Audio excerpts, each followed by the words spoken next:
Thank you so much for joining us right here on MBCI TV. It is Wednesday, the 11th of January, 2023. And of course, this is time for the mid-morning pack right here on MBCI TV. Thank you so much for finding time to be with us.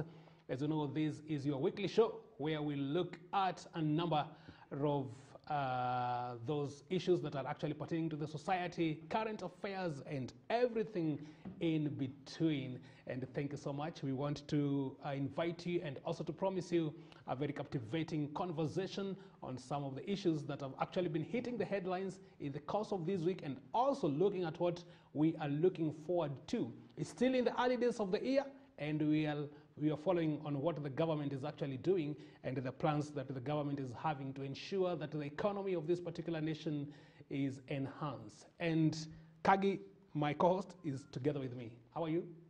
Very fine, Mangicho. How are you? Happy New Year. Happy 2023. It's good to have you again in this particular show. Fantastic, and I hope everything is moving on very well on your side. Yes, indeed, and we are really looking at quite a number of things that have been happening. I know later on we'll have a guest to discuss on the nitty-gritties of today's discussion, but quite a lot has happened in this particular week. Yes. Talking about police reforms, and I think this is one of the things that actually we've been looking at. The police sector has actually been having quite a number of challenges, and it is good to see that something is being done to ensure that this particular sector is improved. Yes, and of course, it's something that has been done for some years. We have seen various governments coming up with reforms to be able to improve the conditions of our police officers, right from the government of Mwai Kibaki, Uhuru Kenyatta, and now William Ruto. They have been working out ways to be able to reform the police sector, and I believe the gesture and the atmosphere this time around is very ripe. And we can easily confirm that the government is more committed this time around to be able to help the police to have a better working condition. Yes, indeed, that is a very good step, and that is a very good action that the government is taking. That is just some analysis that we are giving you, our dear viewer, before we get into the nitty-gritties of today's discussion, whereby we'll be looking at the cabinet roles and responsibilities. We'll also be looking at the independence of county governments. And the question that we are asking you today, in our discussion is, what are the measures that you think need to be put into place to improve or actually to enhance the independence of county governments? What are some of the measures, or what are some of the actions that you think need to be put into place or actually need to be taken to improve or actually to enhance the independence of the county government? And you can begin actually to give us your views. We have quite a number of platforms whereby you can discuss with us, or you can actually interact with us. For example, you can catch us live on our Facebook page, that is MBCI TV. You can also catch us live on our YouTube page, that is MBCI TV Official. And of course, you can also choose, or you can actually elect to give us your feedback on our short code platform, that is 23814. And of course, as we always do in this particular show, we'll be glad to see some of your response. And of course, we'll also be able to actually highlight quite a number of them even as we continue. But that one is a little later on. But Kagi, as you've actually put it, I think when you talk about the police sector, putting into consideration that this is a very, very important sector, the one that actually is meant, or the one that is actually mandated to actually look into the security of the country. They do a very critical role. I think this is something that has actually come on time. Yes, and of course, if we need to succeed in terms of improving our security in the nation, we need to ensure that the police have a good working condition in terms of their salaries, in terms of even the housing. And I think the main thing that has been challenging police officers is an issue regarding to the housing. And we know that some of them, you see, like 2 or 3 families are using one house, which in terms of the societies, African society, Kenyan society, is a bit challenging. And I believe if the government can come up with a good policy, as they are advocating, to be able to help the police to have good housing, I think we are going to help them so very much. You know, even these days we know some are staying away from their station. Yeah. Which I feel is a bit challenging in terms of, because of their job caliber, they need to have housing near their stations, yeah? Okay. They can be able to respond quickly to maybe some emergencies. And of course, the other thing that Mangicho, we are very much aware of during the Kenya Kwanza manifesto and even campaign, is to look at the police uniform, yes, which was a major issue during the campaigns, whereby the Kenya Kwanza was very categorical in terms of saying that the uniform that are currently being used, the blue uniform, were not the best for the security force. And by the look of things, through the Maraga team, which is being given mandate to be able to check on these reforms, they are going to see whether they are going to retain the current blue uniform, or maybe they are going to go back to the khaki uniform. And I think it's a big debate, but as we know, even last time, many police officers were not for the blue uniform. Yeah, we can easily tell that. And you see, I remember even when the deputy president, the time he was campaigning, yes, he used to mock the uniform. And you see, these uniforms belong to the Women's Guild from the PCA Church. Yes. You see?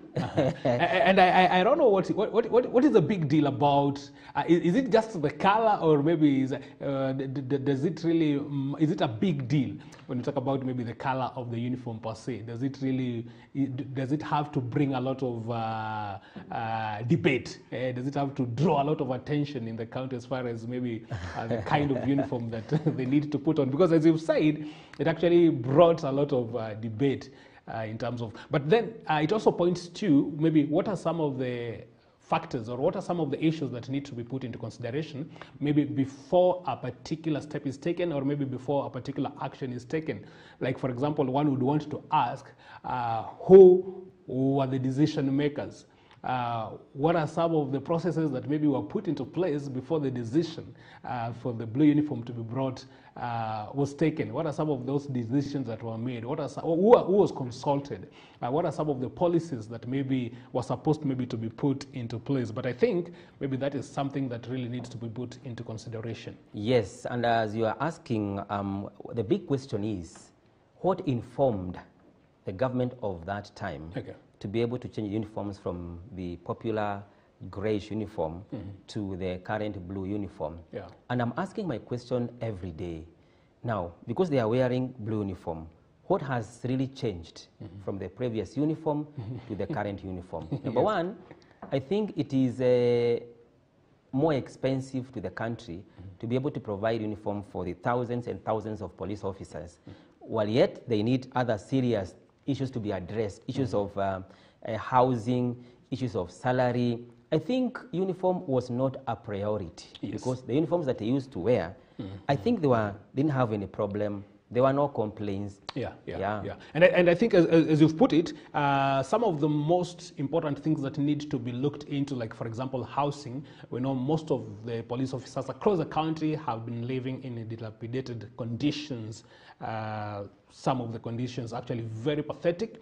And I think the president's initiative and the president's desire to ensure that the housing project for the police officers is actually looked into, that will be a big welcome to the forces and also to the entire country. And also, Kagi, you'll remember that we've also been having issues concerning the mental stability of most of our police officers. It is not once or twice we've had a police officer taking away their lives, taking away the life of their children, their family members. So I think this reform should also come in and maybe be able to address the mental stability of the police officers, so that we don't lose them to maybe some of these psychological issues and psychological factors in the society. And because they are some of the most standing members of our society, we need to ensure that this issue that is troubling them to be able to take up their lives, killing their colleagues because of the mental challenges. Exactly. We need to address that issue, as you are saying.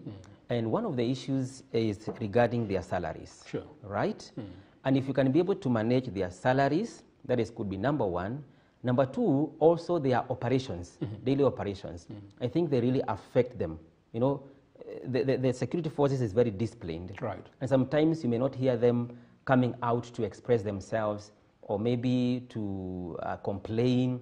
But I think internally, this team can help the government to come up with a formula of whereby the police officers can be able to air their grievances, that sometimes are threatening the security of their colleagues, even members of their family. So I believe it's important to come up with a solid method to address this issue. Yeah, exactly. That is very good. And retired Chief Justice David Maraga was, I think, the other day appointed to head that particular task force that will be looking into the issues concerning the welfare of the police, or actually the forces department, and will be following up and seeing what are some of the developments that will actually be coming on board as far as this particular reforms is concerned. Now, moving away from the police sector now to the education sector, and I'm seeing on your paper on the Daily Nation, they are saying that the reforms are good, but they're going to come with a huge expense. Yes,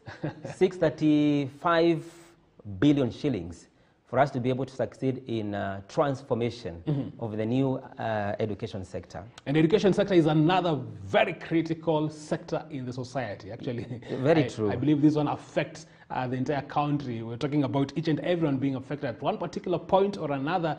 The issue of education is going to affect us as a country. And I think this particular cost is coming because of actually what you're talking about, the pledges that the Kenya Kwanza government brought, or actually the Kenya government put when it was campaigning.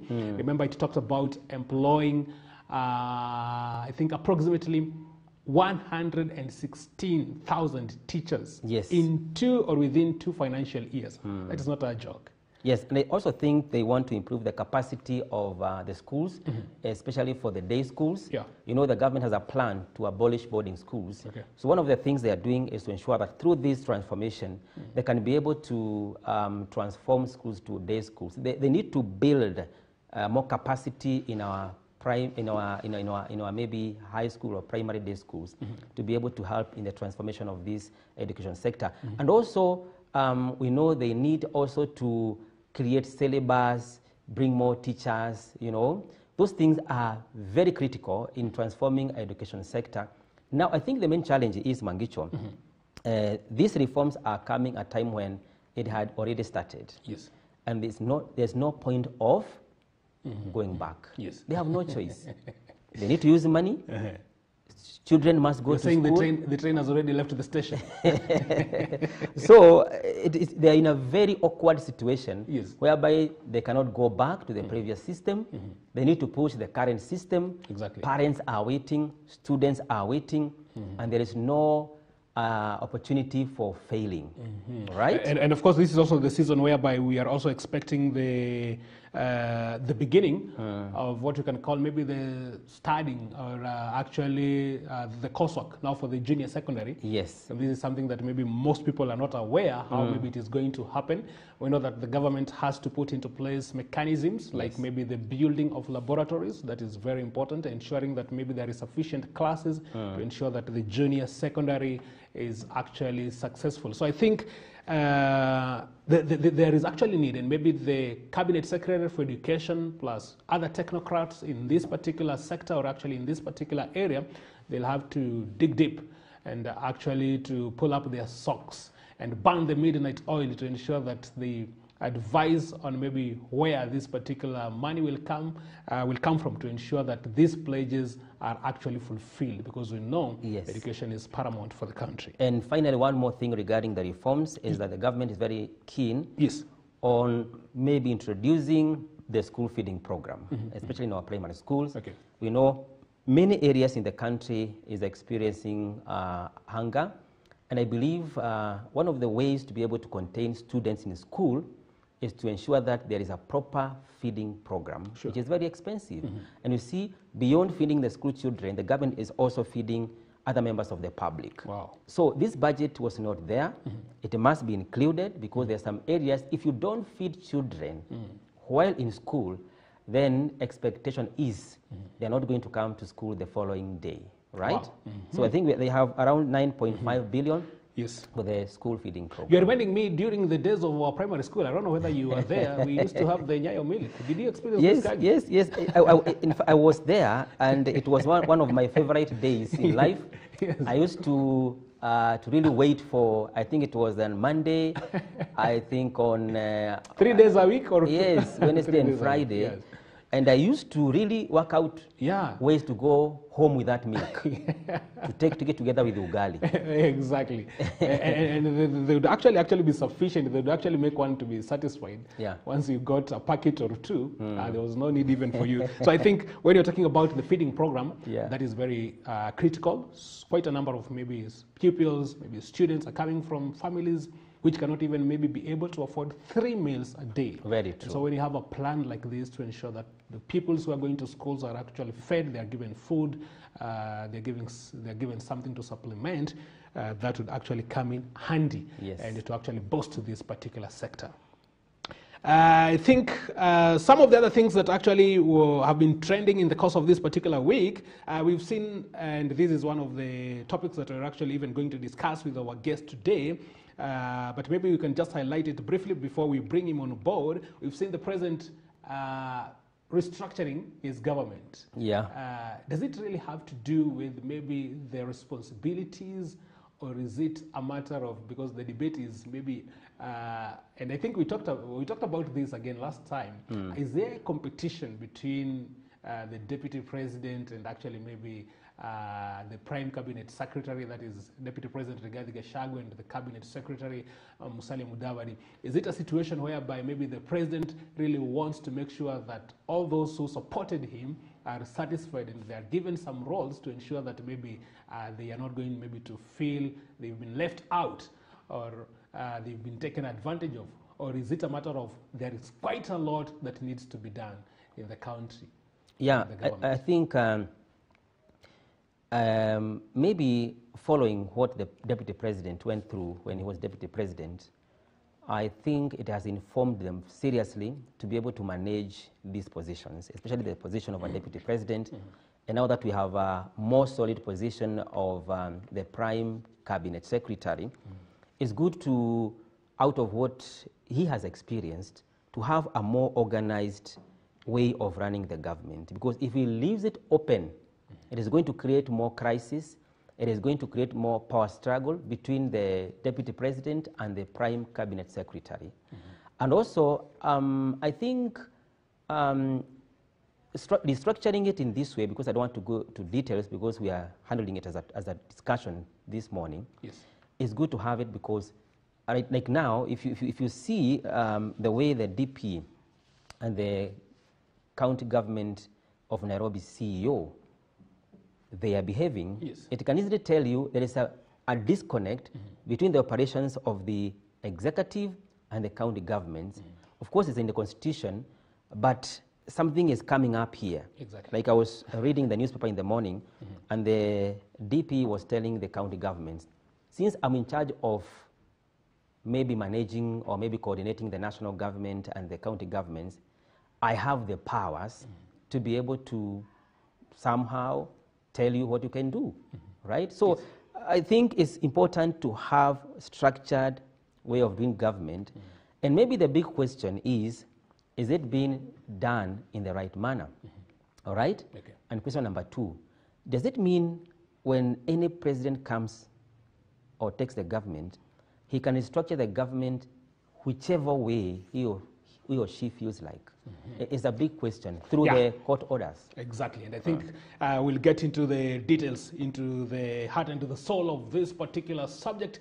Remember, you are catching us live on our Facebook page, that is MBCI TV. The question that we are asking you, what are some of the measures that need to be put into place to ensure or to enhance the independence of our county government?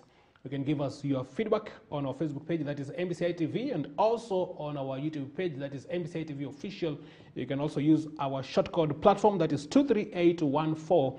And of course, as you continue, we'll be glad to sample some of your feedback as far as our conversation is concerned. Our guest this morning is Joseph Geshohi, Joseph Irungu Geshohi, who is an economic and also a governance expert. Karibu sana, it's good to have you today on the Mid-Morning Pack. Thank you. Yes. And Happy New Year. Happy New Year too. How is 2023 for you?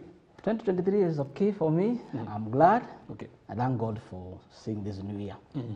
Karibu morning. sana. Good morning. How are you? I'm fine. I'm fine. I can see you're quite fine. I'm okay. I'm okay. We thank God.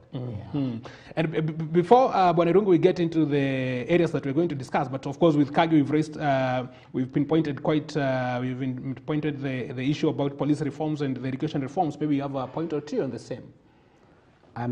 Police reforms? Yes. I think the police reforms is a long gone, is something that was supposed to be done long time ago. Right. It's only that maybe there was not that political will. Because like you have said, the police themselves live in not so good conditions. Okay. Yeah, when you see two families sharing a house, I mean that is not so good thing. And plus also, you find that sometimes the police are going under through trauma. That's why you see sometimes taking the police taking the lives of one another or even taking their own lives. Because you can see that they have depression, they have stress in their working conditions. So I think it's a very positive trajectory of the president, and I hope and I'm sure that the Maraga-led committee will come up with the necessary reforms so that our police can live in good conditions as they take care of the society. Exactly. Well put. What about in the education sector and the costs that these measures are going to take? I just saw that they are requiring 635 billion. Yes. That's a lot. Although I'm sure the government, if the government has a goodwill, they can always find a way to go about it. And because now that the train has left the station, I'm sure there is no way they cannot go back. Yeah. And CBC is here to stay, just like the president said. Now they have to work it out and make sure that they get the money so that the CBC can be successful. And we are talking about now 1.8 million learners that are going to grade 7. So you cannot put 1.8 million learners at risk. Sure. So they have to work it out. I know it will be expensive because of even now the curriculum, they have to employ extra teachers. They have to, now it's junior secondary, and you see now, the junior secondary is being done in primary school. And you know primary schools don't have laboratories. So it means that they have to put laboratories in all the primary schools. So I can say it will be a lot of work, a lot of resources, but with goodwill, I'm sure it will be workable. Yeah. Wow, that is very well. Now, let's come to now the cabinet roles and responsibilities. And I think towards the end of last week, Kagi, we had the president and the entire cabinet and some of the major technocrats in the government. They had a meeting in Nyuki at Fairmont Hotel. And there are those who are saying that this was a meeting whereby the president was calling to order the members of his cabinet that they either have to ship in or ship out, they have to deliver on their mandate. And it was also a meeting to ensure that there is that coexistence, okay?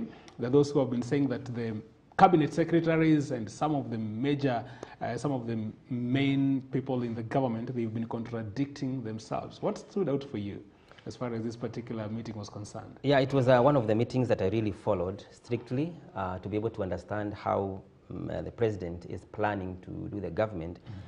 But before the meeting, the president, since he was sworn in, he was navigating the ship by himself from all corners. And I think this meeting was one of the meetings to be able to delegate officially the duties to these officers, right? Because he cannot be able to do everything by himself. He needs these officers to help him to be able to fulfill his promises to Kenyans. So the meeting was very, very important, even for those CSAs to be able to understand their roles. If they had a question to ask the president, or maybe there's somewhere it's not clear, to be able to understand. Number two, I think one of the things I was very happy with, he really relaxed the relationship between the office of the president and other officers. You see, before, even if you are a CS, maybe for the few, to see the president maybe to iron out issues, it was a tall order. You can even take days or weeks before you book an appointment with the president, okay? But the way he put it, it's not necessarily that you can be able to use paperwork, send messengers to go and see this or that to be able to handle an issue. And he was very categorical in making sure that the government of the day has reduced the bureaucracies in the government operations. So the meeting was very key. And by yesterday, I saw one of the CSS in media, and I can easily tell you now they are out to work. If you see them coming out in the media boldly, I think now they have agreed with the president on how to operate. Okay. Initially, they were, they were a bit Reserved. reserved, they don't know, but now you can see now they are coming out boldly to be able to explain to Kenyans the reforms and the agendas at hand. Exactly. I don't know, what is your take, Bwana Gishoi, when you talk about this particular meeting that took place in Nanyuki, because it raised a lot of concerns, and of course up to now, because there's, as Kagi puts it, it's like there are those cabinet secretaries who have not yet been aware of what they're supposed to do, or what their core mandate is, the roles that they're supposed to do. And of course, they make up a very, very important segment and a very important basis in terms of actually helping the president to deliver. Do you think after this particular meeting, are we going to see the results from these key ministries held or actually led by these cabinet secretaries? Yeah, what came out, what I saw during the Nanyuki meeting is that, for one, there was that sibling rivalry between the cabinet prime minister and the chief prime minister and the deputy president. And if I can remember well, in the year 2008, during Kibaki's Nusumkate government, you remember there was also sibling rivalry between the then Prime Minister Raila Odinga and Kalonzo Musyoka. I think there's something that has again came up. And now the president was very categorical, because he said that the deputy president will be supervising the cabinet secretaries and also coordinating the national government and county governments. And now the prime cabinet secretary, Mr. Musalia Mudavadi, will be coordinating the permanent secretaries and other jobs. But his main job is to coordinate the permanent secretaries. Now you see, there is now clear-cut positions. We can know who is, number one is now the president, number two is deputy president, and then number three is now the Musalia Mudavadi. Because I was seeing as if, like Musalia Mudavadi was like as if he's greater than the deputy prime minister, the deputy president. And you see that one definitely it cannot go well. How was this coming out? Is he the one who maybe was making himself to be maybe look like he's equal? You see, now when you are told that you are supervising the cabinet secretaries, now what will the deputy president do? And of course, I believe also, as you're saying that, it depends on individual. Yes. When you are given such a big position in the government, you cannot just sit and wait, because you also want to build your capacity as a senior politician.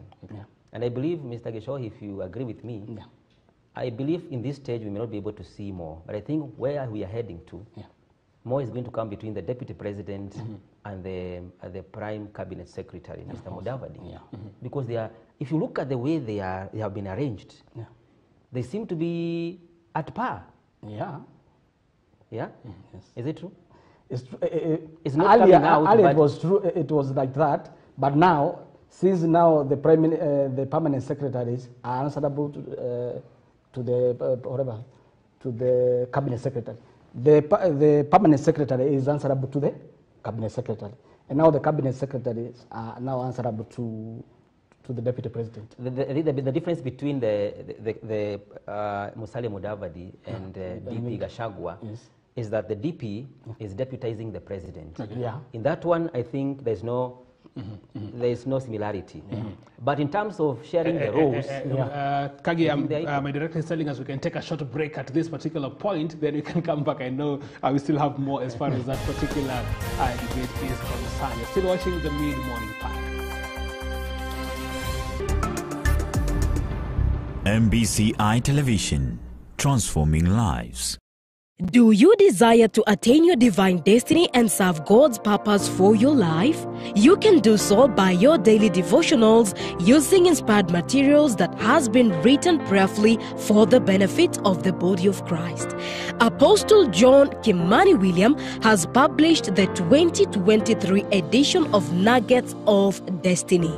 In it, you will find an anchor scripture to guide your path as you spend time with God, a brief sermonette to inspire, teach, encourage, counsel, and rebuke you, suggestion for further reading in line with the message of each day, a prayer bullet to help you pray in the perfect will of God, and a one-year Bible reading plan to guide you through the Bible in 2023. Get your copy today at Kingdom Seekers Fellowship Gift Shop and at Heaven's Gate Prayer Mountain Gift Shop. You can also call 0722 344 360 to place your order today. If you are in Nairobi and its environs, place your order through 0799 573 310. God bless you.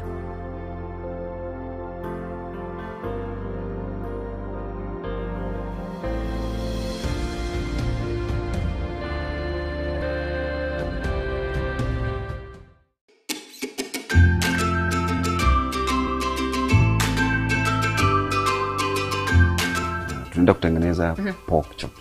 Pork chops. So you are moja ya continental cuisine, yeah? Yeah, so pork chops we'll serve with potatoes and turned vegetables.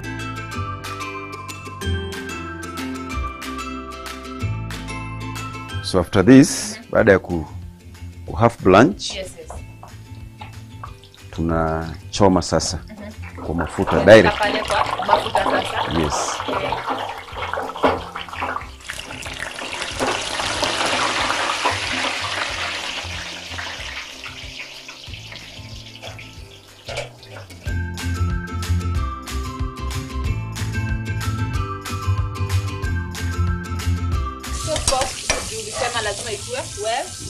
But I can see our pork is ready.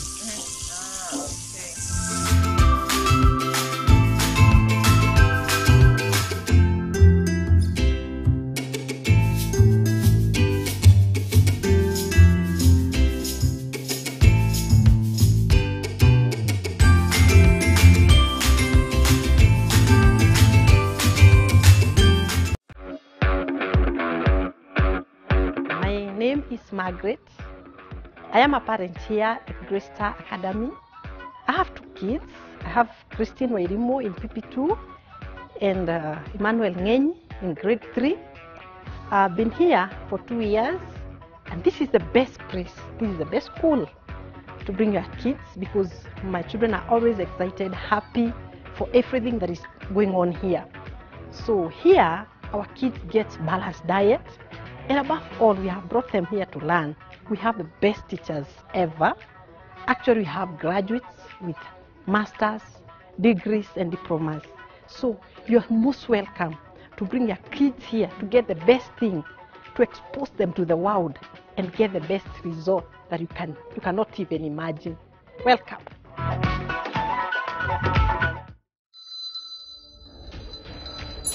Are you looking for a school that will unlock your son's potential? Look no further.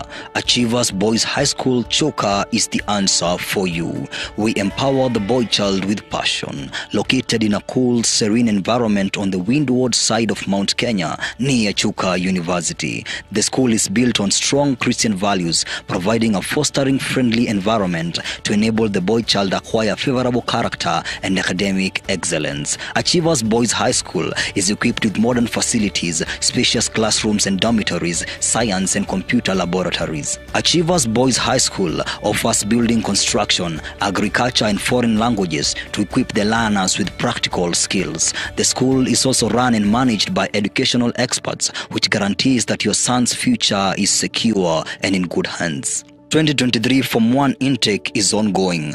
Few vacancies in Form 2 and 3 available. Reach us on 0723 281262 0723 281262.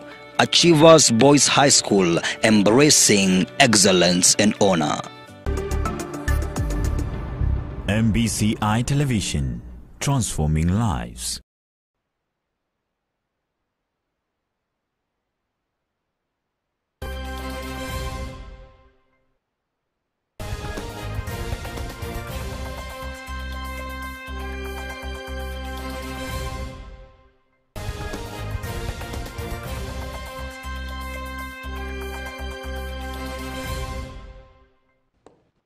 Welcome back to the Mid-Morning Park right here on MBCI TV. Thank you so much. You are still watching us live and you're catching us on our social media pages. That is Facebook, MBCI TV, and also on YouTube, MBCI TV Official. Our SMS platform is 23814. This is your weekly show discussing current affairs, topical issues, everything in between. And today we are having Bwana Joseph Irungu, who is an economic and also a governance expert. We are looking at cabinet roles and responsibilities and also the independence of the county government. And the question that we are asking you, what measures do you think need to be put into place to enhance or actually to improve the independence of county government? Just before the break, Kagi, you're looking at a particular issue concerning the relationship. Yeah, between the Deputy President and the Prime Cabinet Secretary. And the Prime Cabinet Secretaries. And maybe even as you put, or as you bring us, you give us that particular contribution, because one of the things that people maybe would want actually to find out, when you talk about this supremacy, because it looks like maybe it is more of also a supremacy battle or a supremacy war. Does it have really to come in? Or is it maybe a situation whereby maybe one is not actually doing the role that they are supposed to do? Or is it actually politically instigated? I think it should not be there. Because where the structured government is operating, we should not expect such kind of rifts. We expect a mutual working relationship between the departments. That's why we have, even in the other areas, we have we have CS for education, we have CS for health, we have CS for internal security, to be able to maybe bring these operations together and to coerce for the service delivery of our people. Even the office of the DP, the office of the Prime Cabinet Secretary are there to be able to effectively harmonize the operations of the government. But as I said, it also depends on the personal ambition. You see? Yes, and you can read from what happened the last government. Individuals' ambitiousness can really change a lot. So just a matter of time, we are going to follow up. Yeah, because what you're talking about, Kagi, is very important, and I want Bwana Irungu also to come into this, because the President has outlined the key roles. The executive order recommending or actually highlighting that these are going to be the responsibilities of the Deputy President. These are going to be the responsibilities of the Cabinet Secretaries, and I think even for the Attorney General, Bwana Justin Muturi. Yes. Now, are we saying that in the previous supremacy contest, like maybe, for example, maybe Uhuru's government and also maybe Mwai Kibaki's government, we didn't have these structures, or it is a matter of these structures being there, but these individuals just deciding to overrule them? Like I said earlier, civil rivalry is something that we have been living with it. For example, even if you check the last government, the Uhuru government, you saw there came a time when Dr. Matiang'i assumed the roles of the Deputy President. You saw that? Yes. So I don't know, because in that government, the Deputy President was supposed to supervise the ministries. But there came a time when Dr. Matiang'i was elevated to be supervising the ministries. Yes. Now assuming the roles of the then Deputy President, who is now the current President. So I think this is something that has been repeating itself all over and over again. And so it doesn't really matter whether the structure is actually anchored in law. Therefore, it's like maybe we require some sort of political goodwill to ensure that these structures are actually put into or are actually implemented. When you are given a job, you are usually given a job description, the one that they call JD. So I know everybody in the government has been given a job description. you are going to do this and this and this. So when suddenly you want to assume somebody's roles, then you are out of order, if I may say that. Because why do you want to assume, Yes.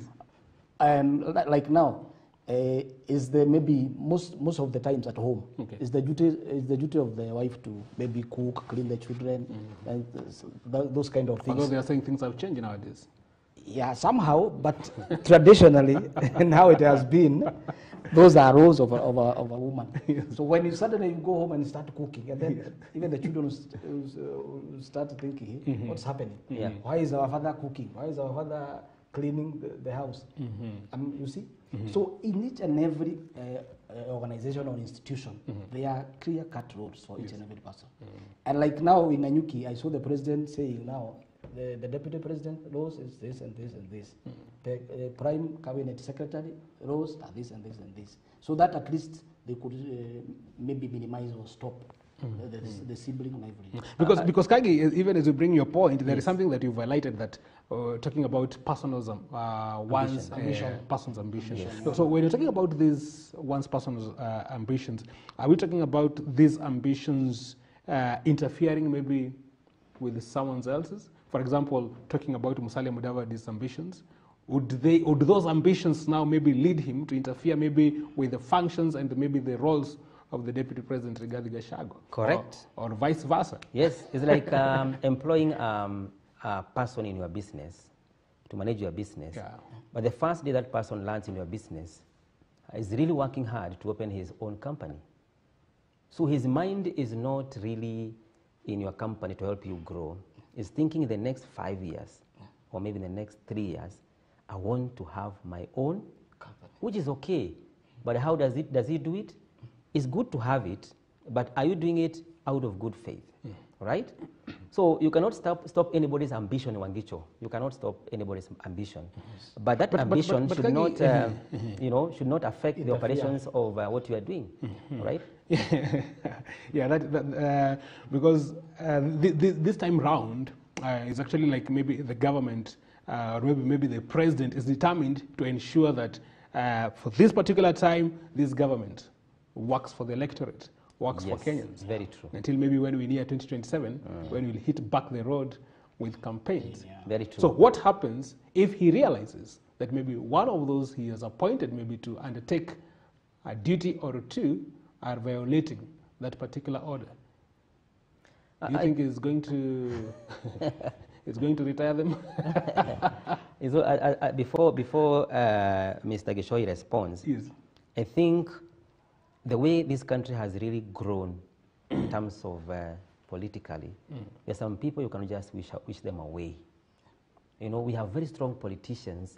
You see, before you come together to form any kind of political coalition, you look for strong people and people who are pulling to you a huge voters. At some point, whether he sees the difference, he must tread very carefully because those guys are very strong politically. Okay. All right? What is your take, Bwana Gishoi, as far as that is concerned? Because we know the president is determined. And if there is one thing that I think he even told that particular meeting in Nanyuki, and there are some words that he used in Kiswahili, that kuna mtu anapata kazi, na kuna kazi inapata mtu. Those are very strong words. And you see, Yes.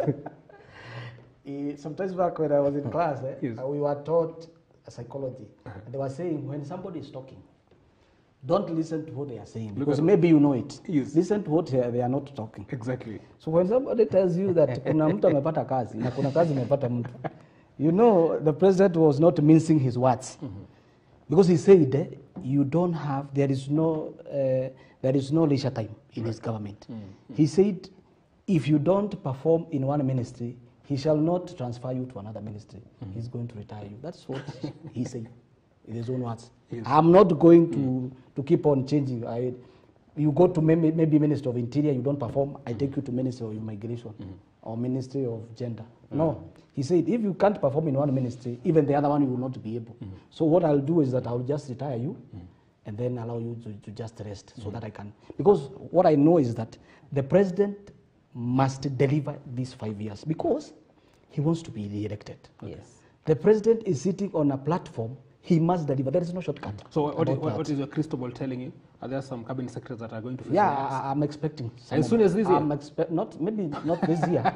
Maybe after 2 years, there will be some casualties. I can tell you for free. That one you can take I can take it to the bank, to the nearest bank. But Mangicho, before you continue, yes, in terms of restructuring the government, there's something that's worrying me, which I think Mr. Gishoi can respond to. Okay. The issue of executive orders. It is becoming personally a huge concern. You know, the executive orders have been there from Moi's time, Kibaki's time, Uhuru's time, and now Ruto's time.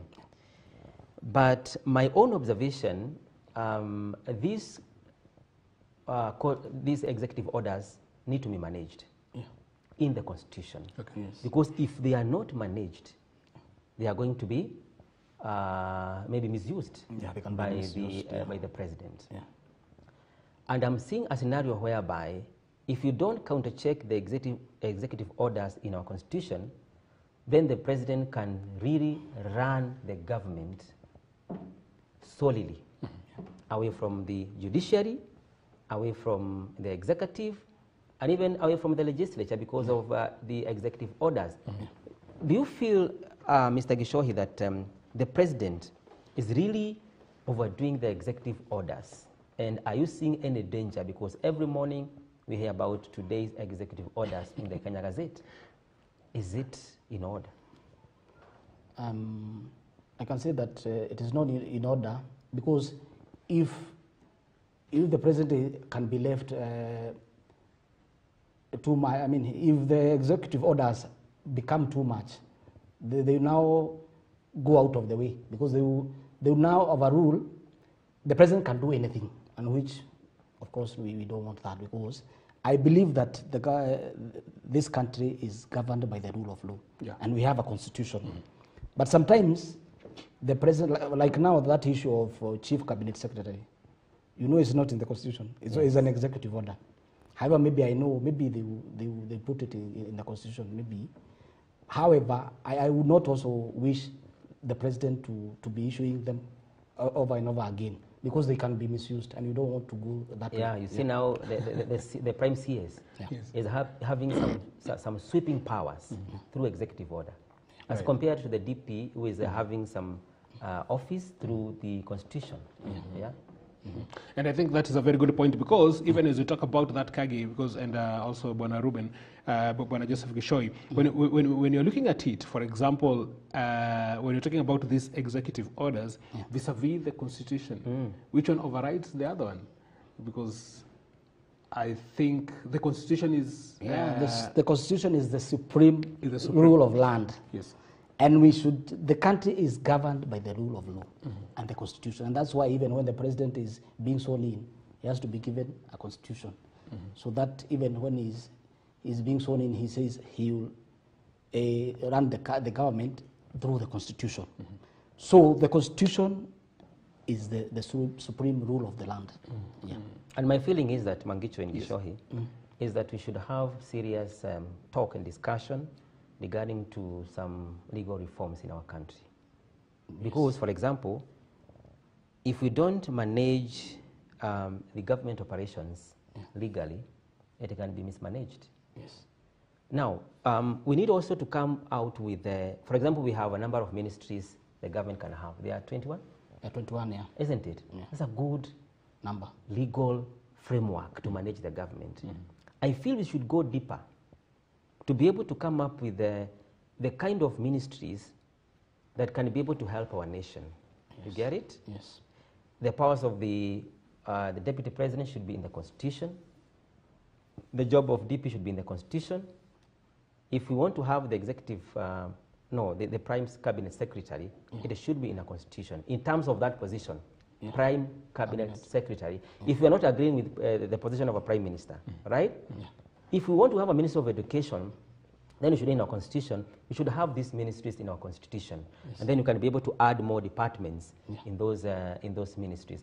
But it's good to have a serious and a strong legal system to manage the structure of government and the operations of the government. Yes.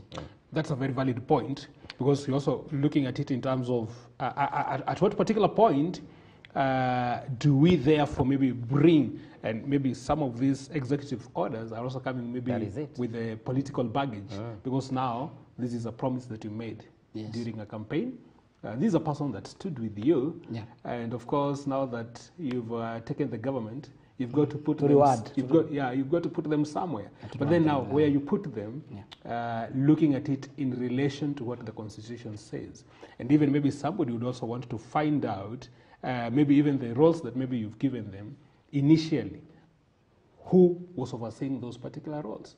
Like maybe, for example, the cabinet, the Prime Cabinet Secretary Musalia Mudavadi, the roles that he's been given to actually overlook. Who was responsible for some of these roles? Or are we saying that they never existed in the previous government? Yeah, like now... Or are we duplicating matters here? The issue of Chief Cabinet Secretary, it can be a good... it can be a good thing. It can be a good, what can I call it? It's a good job for the cabinet, for Musalia Mudavadi. However, because I know it was, at first it was just put there politically. Because now the president was trying to reward Musalia Mudavadi. Because in the previous government we didn't have it. It's only that it was sneaked later by the then president. It was given to Matiang'i. Although they were not saying it's a chief cabinet prime minister, but we knew it was that way, because he came and assumed the roles of the deputy president. So it can be there if it can be entrenched in the constitution, because like now it is just an executive order. And of course the other thing that we also know that we are waiting as far as the cabinet secretaries are concerned, and maybe their roles, and now maybe we'll be looking at maybe what is it that maybe they are supposed to take, or they are supposed to actually to do for the country. And we understand that the president had also promised that these cabinet secretaries will be tasked with coming to parliament and to be able to answer some of the questions from the MPs. Now, when you are looking at these cabinet secretaries, of course, all of them, they were approved by this particular parliament. Yes. And of course, majority of the members of this particular house, they are the ones who are aligned to the president. How therefore maybe are we really going to see them putting them to task, knowing that these are the cabinet secretaries that have been appointed by the president and approved by the same parliament, the parliament that is constituted or constitutes most of the members that are also aligned to the president? That is how do you see this playing out? That one will be a tall order, and it might not achieve much, if you ask me, because all those prime ministers, all those cabinet secretaries were appointed by the president, and even when they come to parliament, do you think like Kenya Kwanza members of parliament or senators, there is no way they can contradict their cabinet secretary, because they are one and the same thing, isn't it? So I don't think that one will achieve more. It might not achieve more, because even if maybe a cabinet secretary is not maybe working well in his docket, there is the members of parliament and the senators can only ask a few questions here and there. But when it comes to really pinning the cabinet secretaries down, they might not go far. Yes, and I think what he's saying, Mangicho, it goes without saying. There's no way it will ever happen. And that's why in any legislature, we must have a very coordinated and a strong opposition. That is their work. You know, if these ones are very lenient on the CS, that's when the opposition now comes in to be able to become more rigid and more serious in interrogating the CS in parliament. Otherwise, we don't rely on the government side to interrogate a CS. It cannot happen. But we need a strong opposition to be able to uproot what they need public to know from this CS. So our reliance are not on the government side, but on the opposition side. Now the danger is, if the opposition again goes to bed with the executive. Yes. Then we lose the mark. That's a very big problem, yeah. You see? Yeah, so I think it's a good thing for CS to come and express themselves. But now the big question is how to be able to reform that, to bring them in parliament. Okay, the president saying you can use the standing orders, you can make some changes in standing orders, but I'm asking myself, when you are changing that clause, removing the CS, the ministers to come to parliament, was it removed through the standing orders or the constitution? You getting my question? Yeah. Before, the ministers used to go to parliament. Yes. Okay. Before the new constitution. Yes. Yeah. But what happened, again, that they could not be going to parliament? It was removed in the constitution. It was changed in the constitution. So it was in the constitution, not it in was the changed standing now. order. Yeah. You see my argument? Yes. So if you went through the route of the changing the constitution to remove ministers from the parliament, I think we can use even more stronger legal framework to be able to bring back them to parliament. Before I end, does the constitution allow politicians to become CS? It's no, according to the constitution. Yeah. And that's why you see not supposed during the first government of the first term of President Kenyatta, they elected the technocrats. Yeah. And not politicians. Not politicians in the cabinet. And that's why, that is what the cabinet, the constitution says, yeah. But along the way, they changed. Yeah, you resign from your party, you become CS. Yeah. But now, the way things are moving, we are shying away from implementing the constitution by allowing politicians to run our ministries. That point is very important, Kagi, and also Bonagishoi, because of course we saw recently, like the former politicians, like Kipchumba Murkomen, he was the senator for Elgeyo Marakwet. Aisha Jumwa. We had Aisha Jumwa. Aden Duale. I think she had run for the governor of Kilifi. Yes. We had Aden Duale, member of parliament for Garissa, and also Alice Wahome. So they had to forfeit the election so that they could go for the cabinet secretary position. But now, when it comes now to, because I think one of the things that people are really looking at is that when you are appointing people maybe who don't have any, I don't know what you can call it, is it political ambitions? They're only technocrats. But how did we see them serve? For example, somebody like the former cabinet secretary for internal security, Dr. Fred Matiang'i. Okay. Initially was in education and also maybe went. But there are those who think that even though maybe they were regarded as technocrats, but by virtue of the person who has appointed you being, they started campaigning for them. Of course, the president is actually a politician. There are those who think that these people just found themselves again. Yeah, in the way, they became politicians. Yeah, like Akina Mutagi Kagwe, Akina Matiang'i. All along the way, even like Waigoro, Akina Higoro, Akina, the one, the PS for internal security, was called Kimemia. Not Kimemia, the other Kibicho. Yeah, along the way, they were technocrats, and they were very good. But along the way, they started campaigning. They were campaigning for Azimio, the candidate, whereas they are not supposed to do.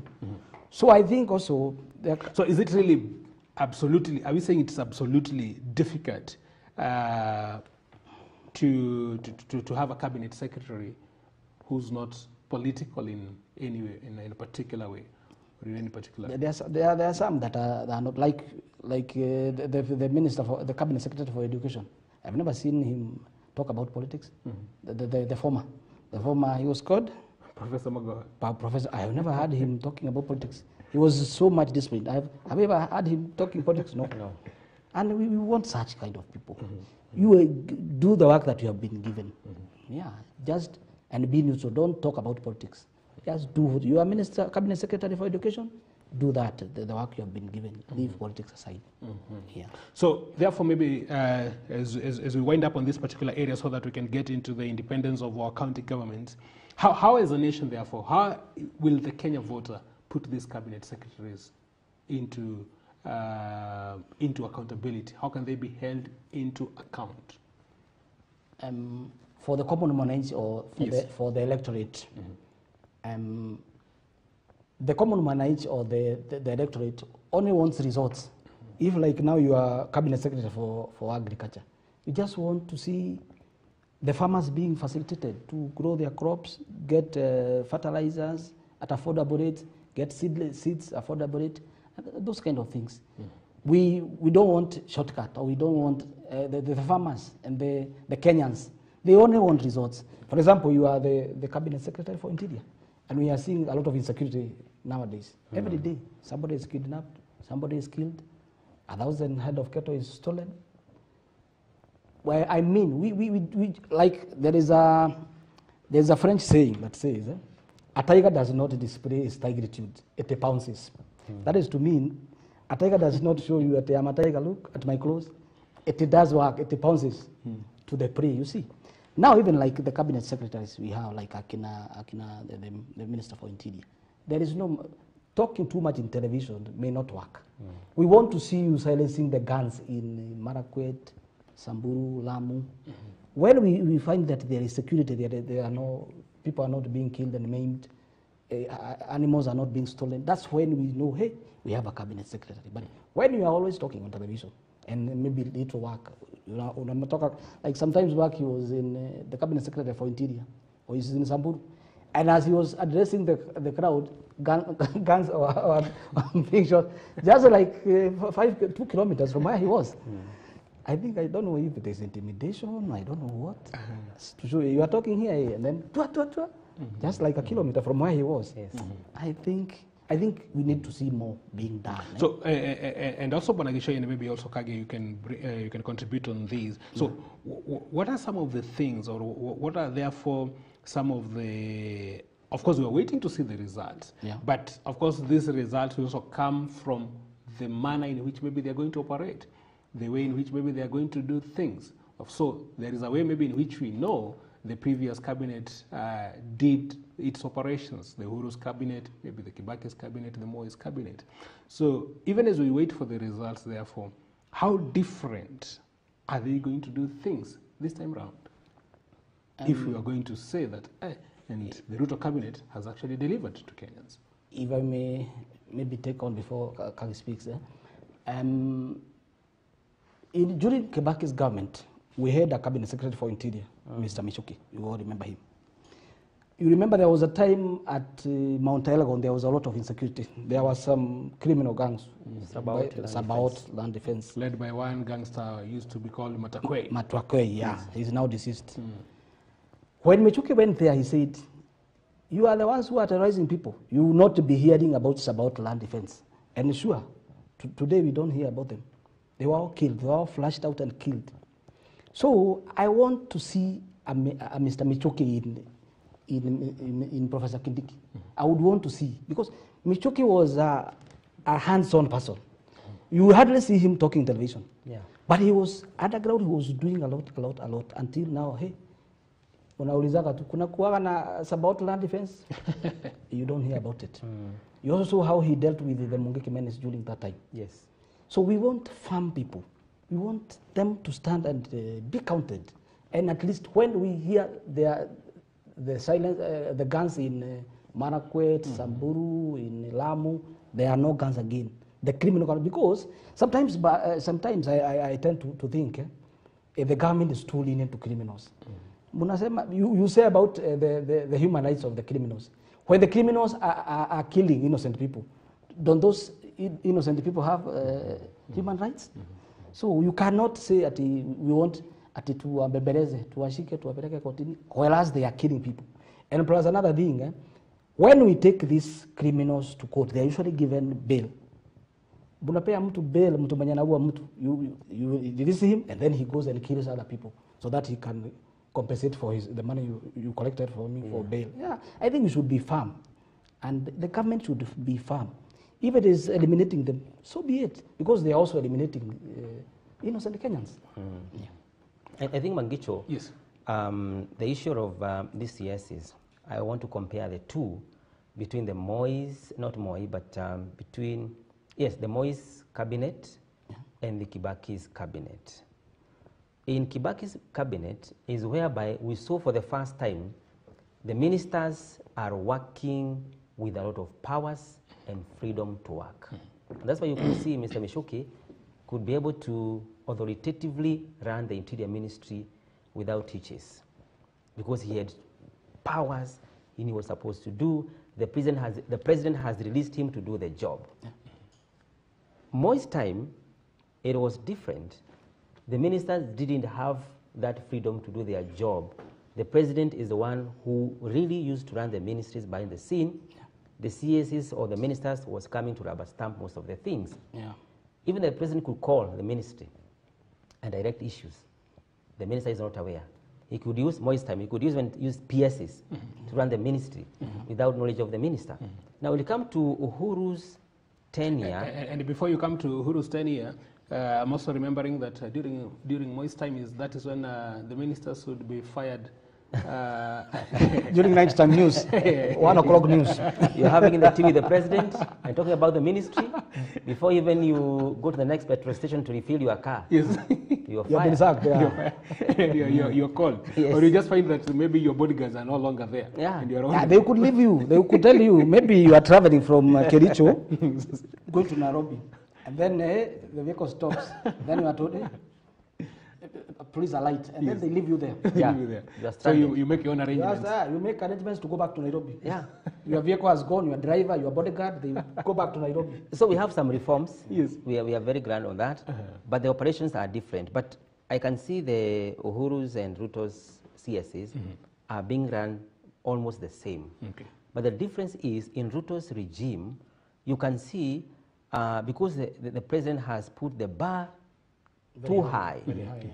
that the CSs are working sort of fear. They are not sure of what they are doing. They are scared about being called to be asked questions.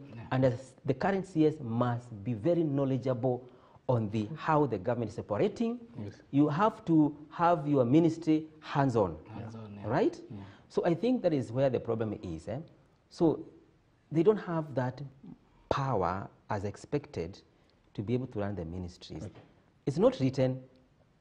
They are not denied, but they can read from the way things are being run. So the bar is too high, put by the president, and the ministers are shying away. All right? And of course, I think we have talked about this other thing, Kage, because you've insinuated to that, and maybe, Bwanagisho, you can also talk about that one in 1 minute so that we can get into the other area. Because the issue of the cabinet secretaries feeling and knowing that they have the freedom to actually do what is it that they believe. Because we are talking about them being competent enough, therefore they can make competent decisions. Yes. In relation to consulting, before maybe they take a particular step. How do you think maybe this needs to be balanced?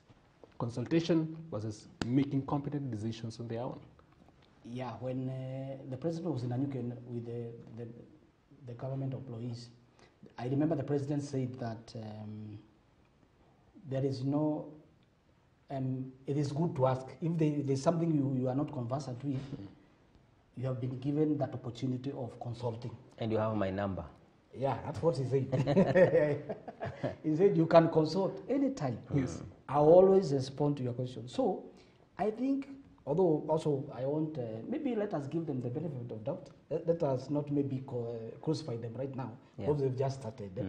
Maybe after 1 year, 2 years down the line, we shall see, we can give scores. This and this and this, did this and this. Okay. Because the president said that he has given, there is no room for leisure. He has given them the authority to work, although maybe they are still conversant, they are still not conversant with maybe their roles. Yeah. But as time goes by, I'm thinking that they... And then finally, maybe we say that they have no room, maybe to sleep. If the president tells you that when it calls, that you need to make a call, make a call. Yes. If it's necessary, write an SMS. It's not a must that you should write some letters to come to the office to be checked by who. So there's no room saying that I came to the office, you are not there, I wrote the letter, it's not responded to. Yes. You can do it one-on-one. So It's not a joke. Wow. Fair enough as far as that particular conversation is concerned. Remember, you're still catching us right here on MBCI TV. The program on board is the Mid-Morning Pack. We're having Bwana Joseph Irungu Gishoi, an economic and also a governance expert. We are looking at cabinet roles and responsibilities.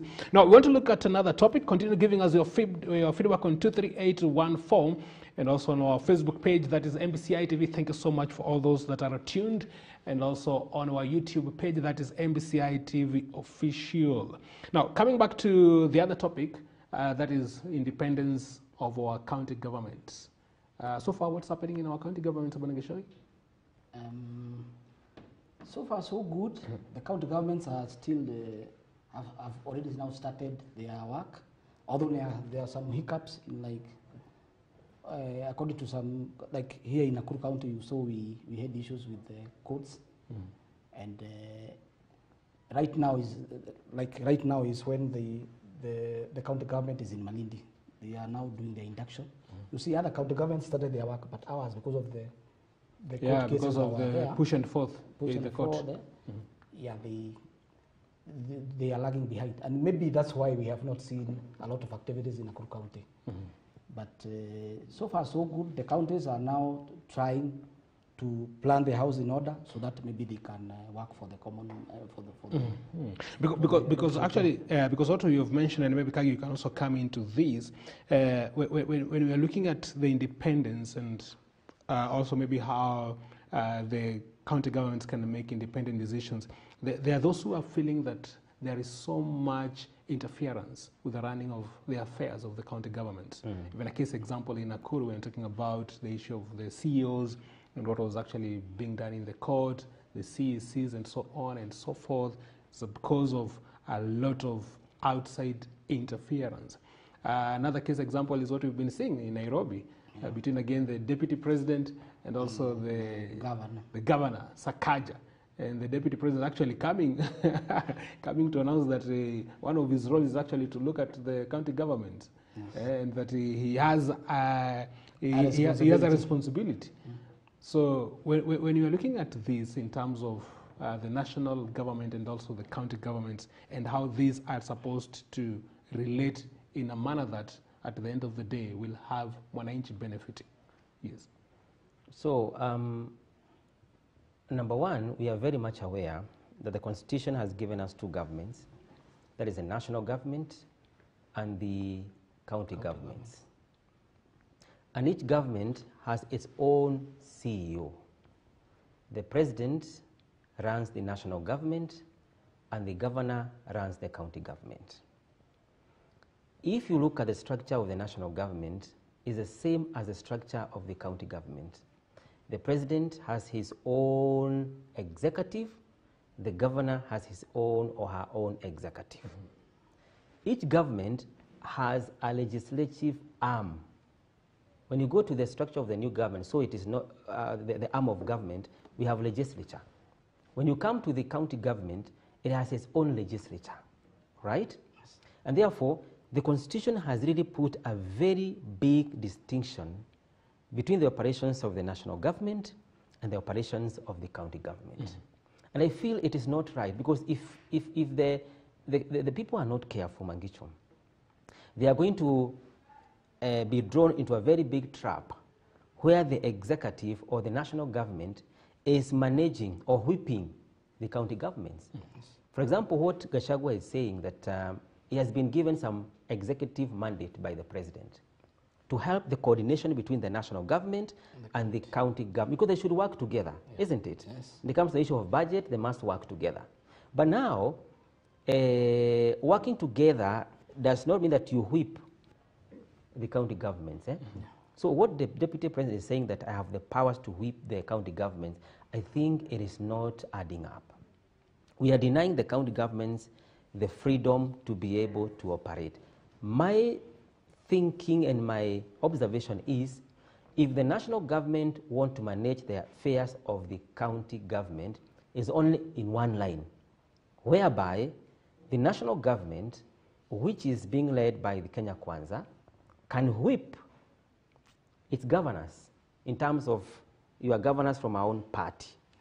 and we have the way we are doing our things as a party. So if they can be able to manage them in that line, in terms of the party, that is quite in order. But I think it will be too chaotic when the DP finds one governor from Azimio and tells the governor, no, you're not going to do this. It's going to be very chaotic. So it's good to give the county governments the benefit of doubt to run the affairs of the county independently. But there must have good coordination between the two arms of the government. Yeah. Because Bonagisho, you know very well that it's the county governments that are actually tasked with the mandate of overseeing devolution. Yeah. And we're talking about devolution now, 13 years down the line. And maybe it's time we need to assess how far have we gone with this, and maybe what are some of the achievements that we've had as far as devolution is concerned, as far as the coming in of the county government is concerned. But do we need to absolutely make sure that at least there is no this interference, there is no this infiltration? And some of the infiltration that maybe even Kagi is talking about, they are just political. How do you ensure that they are helped, they are supported to run their affairs independently? I think my take on this is that there is no county government without national government, to begin with, Mr. Mankicho and Mr. Paul. Because the county government collects taxes, they collect minimum taxes, not a lot of taxes that can be able to run a county. For example, like in Nakuru County, we collect like 2.5 billion in taxes every year. And the exchequer gives Nakuru County government 12 billion every year. So you see now that's 12 billion plus 2 billion, that's around 14.5 billion. If maybe Nakuru government uses around 14.5 billion every year, if the exchequer fails to remit 12 billion, Nakuru County will not run, isn't it? That's why I say there is no county government without the national government. Another thing, like now I can even, sometimes I blame the county governments, because like now, if you look at the health docket, since it was devolved, the health sector has not been working well, if you ask me, because they are always, we see, Mr. Paul, strikes all the time, nurses, doctors, all the time. When you go to our hospitals, they have drugs. I don't know, and drugs are usually bought every time, but they are usually mismanaged. You hardly go to a government hospital and you get drugs. Maybe they give you Panadol, or maybe they give you the drugs for worms. And it's the other drugs you have to buy. All the other drugs. Actually, you are sent to the chemist. Yeah, they are chemists, we all know. You are told, go to so and Fulani chemist. Then you wonder, how does that doctor know that medicine is in such and such a chemist? So you see there is that collusion and maybe corruption. So as much as they were saying that, oh, we want even the Ministry of Education to be devolved, I ask, if you have not been able to take care of the Ministry of Health sector, will you be able to take care of even education, which is also capital intensive? So I think even the county government they have a responsibility, at least to maybe to run the county governments well. Because sometimes back, I saw in a certain, actually it's Nyandaro County, let me say that they returned 2.5 billion to the exchequer, meaning they were okay with the county government was okay, everything was there, all the medicine were in the hospitals, feeder roads and other madam roads were being done. How can you be given money from the exchequer and then you return that money? How? It means then you are okay. And when you go to Nyandaro County, there are a lot of problems. Yes. There are schools without toilets. There are still roads that are not yet in good condition. Yeah, we saw even children passing in a bridge made of wood. Yeah. And some children are falling in the water. And that is a county that does well in terms of agriculture. So we also need to at least be able to see quite a number of projects to make sure that the agricultural sector is actually improved. Sometimes back we saw in television that there are some people who live 2 acres of potatoes or carrots because the roads are impassable. Even a tractor, can you imagine a tractor getting stuck? And you know tractors usually, because of those wheels, tractors usually, it's very hard for a tractor to get stuck. Tractors were getting stuck until they have to bring now a lorry to come and try to pull it it is stuck. You see a person leaving a whole acre of carrots in the field. Inawachana nayo tu inapotelea huko. 2 acres of potatoes, because there is no vehicle that can go there and collect those potatoes and take them to the market. But Manicho Gisho, he should really, as much as he's saying that there should be good coordination between, relation between the national government and the county government, at what level should we not see the national government interfering with the affairs of the county government? Is there any distinction? Come again? You see, you're really saying that there must be that mutual relationship between the two governments, which is okay. But again, should there be a distinction? Should there be maybe a level in which the national government is not interfering with the affairs of the county government? Yeah, of course. You see, county governments, they are independent and autonomous institutions.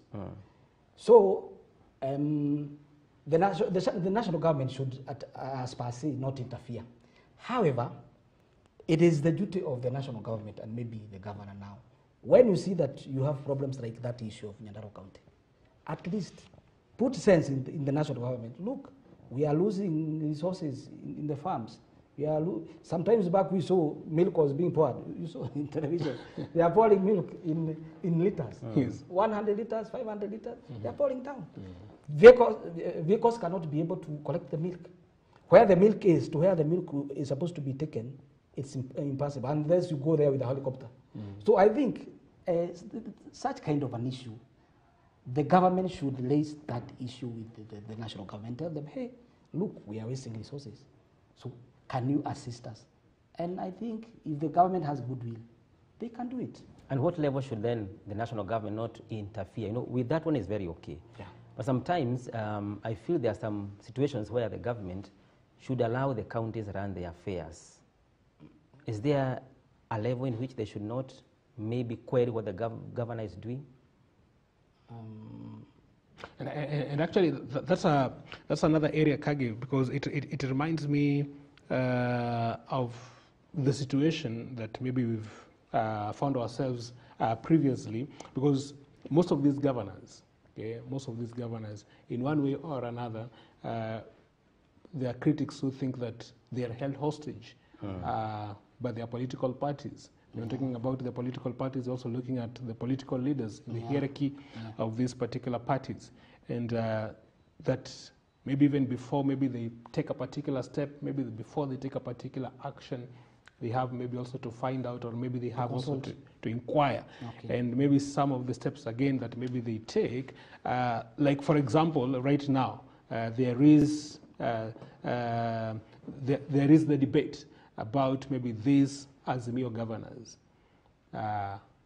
Of course, some of them saying we are working with the government, but they don't want also to be seen as if they've now left Azimio. It's like they've shifted alliance.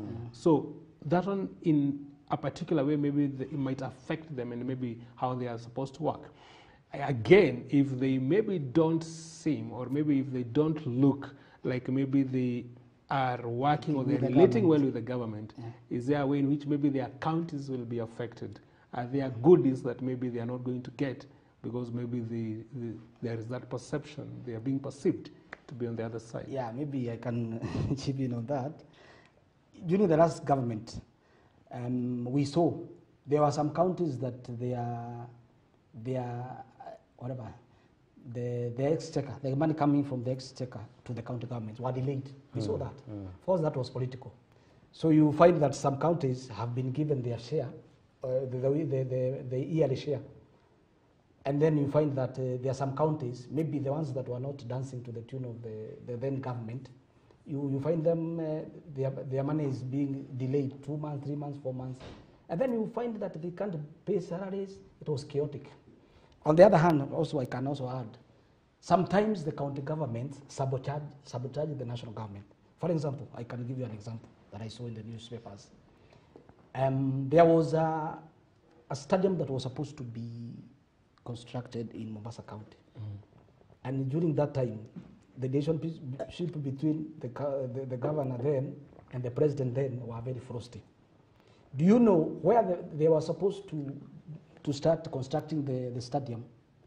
The county government then went and started dumping, made that field to be a dumping site, so that the national government would not build a stadium. So you see, sometimes the county government sometimes sabotage the national government. Yeah, because of political reasons. Because I can say that, because if a stadium is built like in Nakuru County, it is not for the governor, isn't it? It is for the people to be using it. Right. So when out of your own, to settle political scores, you refuse the national government to come in, because now you cannot construct a stadium where there is a dumping site. Definitely you can't. Yeah. So you find that sometimes out of that ill will, you find that sometimes the county governments sabotage the national government. Yeah. Yeah, and I think also on the same Kagi, maybe one of the other things that maybe we need to look at therefore is even as we continue, because at the end of the day, Mwananchi is the one who is going either to benefit or is one that is going to suffer if we have this bad blood between the national government and the county government. But as we've said, the way they are supposed to relate, the way they are maybe supposed to operate is well anchored in the law. Yes. So it's just a matter of each and everyone and maybe the roles that they've been given, the positions that they've been given, to make sure that they follow. For example, if a county want to construct, or maybe it is constructing a huge hospital, maybe level 4, it has maybe some few billions of money or millions to construct that hospital. And then it feels it is overstretched in terms of finances. It is quite in order for the governor to go to the Minister for Health and seek some assistance from the ministry now to work together to ensure that hospital is being built and completed. That mutual relationship is very, very important, right? But again, it will be now very, very, very unfortunate if the governor wants to get assistance from the national government, but because of political affiliations, the government, as he is saying, folds back its hand from the governor. So the governor is just stuck, okay? And then we should mature enough to make a distinction between when to apply politics and not when to apply politics. When it comes to service delivery, because the reason why we have devolution is to quicken the services to the people, is to quicken the development, because you see, and before, to bring the development near to the people.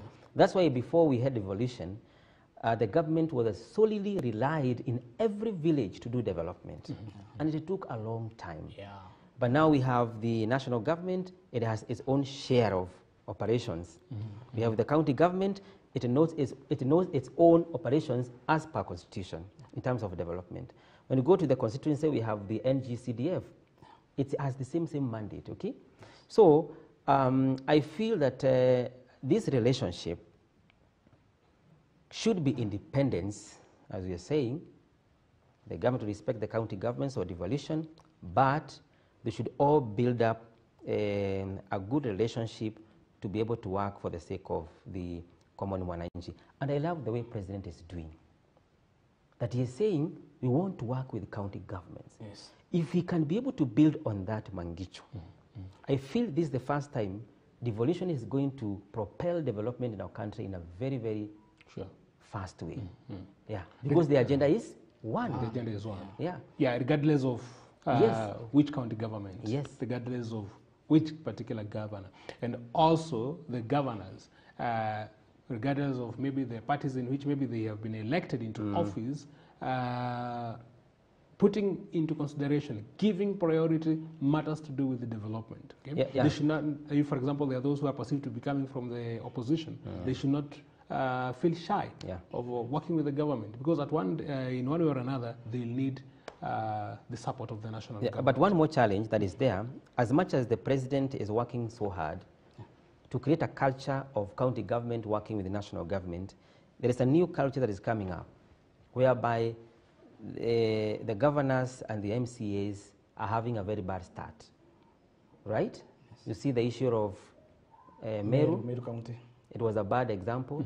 And plus, also, Kiambu is also coming up. Yeah, the issue of Nakuru, it was not good also. Even now, Kiambu. if you follow up the issue of Kiambu, there's something that is boiling. It's not coming out clear. There's something that has been boiling. It's leading to Meru. But I think they're trying to contain it, but where it is heading to.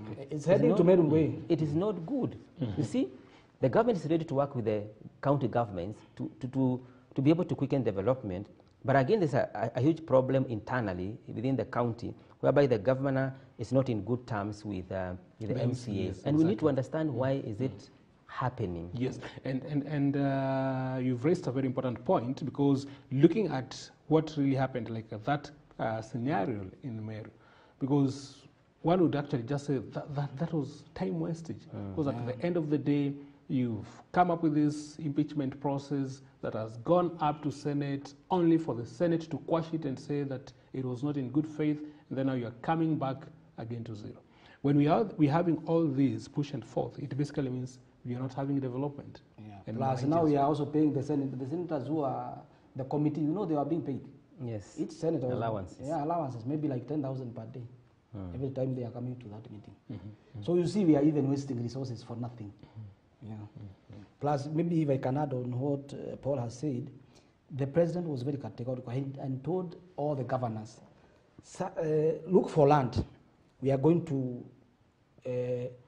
assist. The county government is going to do a relationship with the national government, and the county government is going to do a relationship. So long as the county governments have land, they say we have like 1,000 acres of land, build affordable houses. You saw that, eh? Yeah. So I think that one is also will come well, because if they build houses, like if here in Nakuru they build like 100,000 houses, and then maybe they are saying they are affordable. Those houses will cost maybe between $1 million, 1.2, 1.5 to 2 million. You see, many people will maybe purchase those houses, and then they have an opportunity to be living in their own homes, because they said the county government, in collaboration with the national government, when they build the houses, those people who want to buy those houses will be given. The house will be sold to them at an affordable rate. So you'll be paying every month. Maybe you are paying 10,000, you are paying maybe 15,000, and then by after like 15 years or 10 years, the house becomes yours. Yeah. So I think that's also a positive trajectory. Absolutely. So that there is need to actually ensure that there is that also coexistence, because that one can also actually affect the independence of the county governments. And it's also good for each and every particular entity to be able to play its role well. If it is the MCs, if there is anything that maybe they don't like, as far maybe as the government is concerned, I think it should be valid, it should be legitimate. Yes. Okay? It should not maybe be out of their own selfish interest. Okay? Again, if it is the governor, they must make sure that in terms of running the affairs of the executive in the county government, they are running them well within the law, so that it doesn't look like they are just using, by virtue of that particular high office they have or that particular high position they have, they just go ahead and mismanage. Because like you put it, there are some counties that are already lagging behind because of what we've been experiencing. Yes, maybe finally something also regarding the challenges of our counties as we talk about the independence, is whereby many counties have a challenge whereby the governor has a poor relationship with the senator. You see, the senator should really go and fight for the interest of his or her county. But again, you find most of the senators, when they go to the house, their main agenda, you remember the story of this business person, you employ someone, blah, blah, blah. The senator has one agenda, to be able to come to become the governor, the next governor of that county. Yeah. So all his or her mind are geared towards terrorizing the governor. Yeah. So that he or she doesn't perform. Yes. Now because he's in the Senate, he has a good platform to summon the governor in the Senate to come and answer some questions regarding the mismanagement of the affairs of the county, to create for yourself a good platform that you are fighting for the county. And the governor has failed with one agenda, to become the next governor of that county. You see now, again, they are not working together. Yes. Yeah. And they know each other. There's a governor who is in office today, and he or she knows, now that I have this senator, exactly, my goose is cooked. My chances of 2027, they are very slim. They are very slim. Yeah, they know that. And the others who are working together, and they know they are going to help the county. Which actually brings the other question, Kagi and Bwana Gishoi, because for example, now Senate, they are mandated with overseeing the functions of the counties. And even maybe when a matter to do with impeachment is brought, they're the ones maybe who are going to make, or who are maybe going to make the determination. Yeah. But now the question is, who will oversee the Senate? Who will put them into account? Into the task. Yeah, who will put them into task. So I think where we also reach, or maybe at particular levels, will actually require people who can actually make sure that they have what we can call integrity as far as they're discharging their duties is concerned. And actually it's not only integrity, but high level of integrity. High level. Yeah. High level of integrity. That is going to be very important. I think we are pressed for time. We're coming to the close of this particular discussion, but it's been a good discussion, and we're actually looking forward now to see maybe what will be happening. And of course, all this we are talking about in relation to taking this particular country forward in terms of the economic status, the economic conditions of the country, because we know if we don't have good economic condition, then of course we are really going to be affected as a country. Thank you so much. Our guest for today, Bwana Joseph Gishoi Irungu, thank you so much for your time and also for your insights as far as this particular conversation is concerned. Karibu. Yes. And also we want to appreciate you so much, our viewer, for making time to be with us. Thank you so much also for your participation and also for your contribution. We have a role, we have an obligation.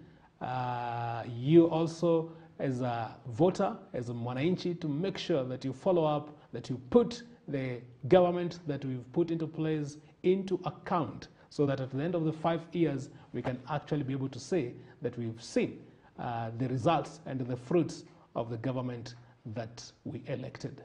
Gagi, maybe your parting shot.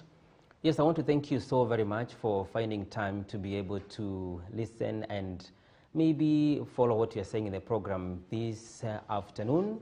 And even we want to thank you so much for following us the last year, even for this year 2023. We desire to be able to be together with you in the issues of this year. And mine from here is to wish you a blessed day. Till next week, God willing, my name is Paul Kagi. Enjoy the rest of your viewing and a happy afternoon. My name is Mangicho Mola.